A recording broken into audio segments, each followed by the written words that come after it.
Daily beloved brethren in Christ, loving greetings to you in the miraculous and marvelous name of our Lord and Savior Jesus Christ. Today, June 23rd, 2025, Monday, Holy Trinity Church Ministries presents Daily Manna. Today's subject, Through the Waters. Through the Waters. Now let us open our Bibles and read a verse from Isaiah 43rd chapter 2nd verse.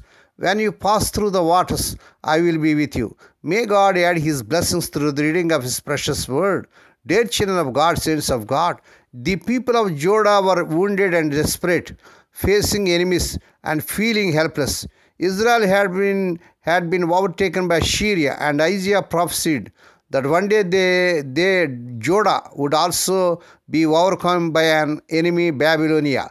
Judah needed a God who would help, who would rescue and not forsake them. Imagine then this surging hope when the people heard God's assurance. Do not be afraid, for I am with you. Isaiah 43rd chapter 5th verse.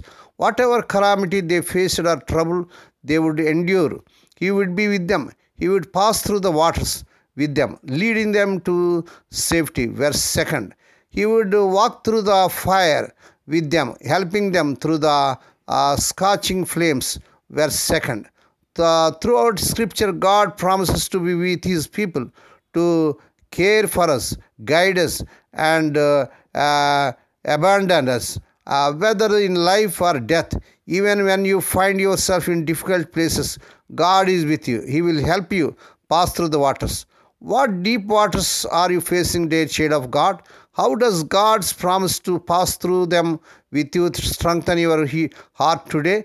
May God bless these few words. Now let us pray. Dear Heavenly Father, Holy Father, we thank Thee and pray Thee for this miraculous and marvelous morning that was given to us to come to Thee and to meditate upon Thy word. Bless those who are listening daily and regularly. Bless those who are sharing Thy word to their friends and beloved ones.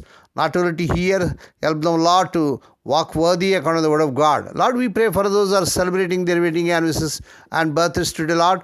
Bless them and crown them, Lord, with the air of mercy, grace, and gladness. Perform a new thing in their life. Fulfill their heart's desires. Lord, we pray for the sick and suffering. Lord, let the healing virtue surge through their bodies. Touch them, heal them. Lord, we pray for those who are in great agony because the loss of Lord is in their family. Spirit of the living God, that the God of all comfort them, console them. We ask the Lord that this week their unemployed youth may be given employment beyond their eligibility. Lord, we pray that the unmarried youngsters get married in this month they desire in Lord Jesus' powerful name. Lord, we pray for their children as they are going out and coming in throughout this day. Deliver them from all dangers and accidents. Give them safe journeys. We commit all these things into the mighty hands. We ask Thee and give Thee thanks in the miraculous and marvelous name of our Lord and Savior Jesus Christ. Amen. May the grace of our Lord Jesus Christ and the love of God and the fellowship of the Holy Spirit be with us all now and evermore. Amen.